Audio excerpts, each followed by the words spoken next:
Prvi skup Oldtimer kluba Novi Sad i evo već odmah međunarodni. Milija, o čemu je reč? Pa eto, desilo se baš da Mađari su u proputovanju kroz Vojvodinu i nekako smo podesili da i oni naiđu u Big kad smo i mi tu. Tako da je ispao međunarodni. Koji je plan? Znači, šta mi u stvari ovde radimo?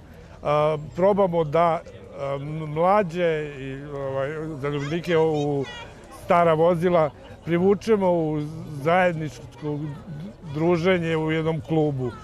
A cilj nam je da sačuvamo vozila koje su naši očevi ostavili i dedovi ostavili nama, da to možemo jednog dana da damo svojim deci i unucima. Znači, mi se samo družimo, vozamo se, popravljamo automobile i eto, tako radi u Evropi, pa onda kao ajde i mi tako da radimo.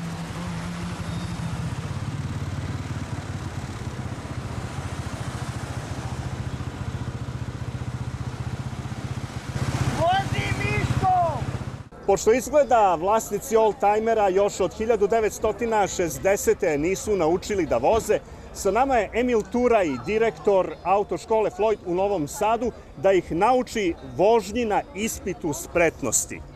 Dobar dan. Pozdravljamo gledalce, tako i ljubitelje starovremenskih vozila. Ovo je jedan mali deo iz obuke. Imamo slalom vožnju između ovih čunjeva i dva parkiranja. Jedno parkiranje unazad po 90 stepeni i jedno parkiranje unapred isto po 90 stepeni. I povratak nazad pored ovih čunjeva. To je suština današnjeg zadatka. Ajde vidimo šta ima zanimljivo od vozila. Ovo je Fiat 500C, model 48. godište, krajem 48. godište, 567 kubika je, 14 konjskih snaga. Ide tako 80 može da ide, što nije preporučivo za njega to. Potrošnja mu je nešto oko 4,5 do 5 litara na 100 km, ima šasiju. Interesantno da sam sačuvao njegovu rezervnu gumu Ceatovu iz doba Mussolinija, koja je od pozadi u ispravnom stanju. Koliko će da služi, to je znak pitanja, uglavnom trenutno u ispravnom stanju Ceatova guma od 1943. godine. Radi se o motociklu BMW R25/2 iz 1952. godine. Motocikli sa prikolicom Zeppelin je Oldtimer i dan danas je u voznom stanju sa prilično lepim karakteristikama, pogotovo za ono doba. A u čemu su karakteristike? Nema lanac nego kardan, nema da nije osvetljena prikolica, vidi se na njoj i bočno osvetljenje. Znači, komplet savremenost još u 50. godinama.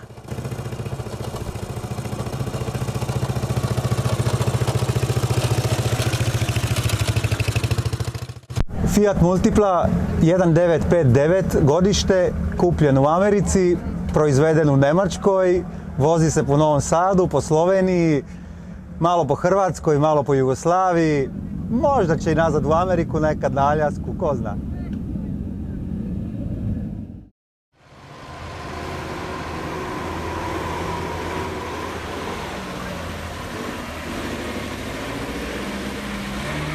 I dok odjavljujemo jedan skup, vreme je da najavimo drugi.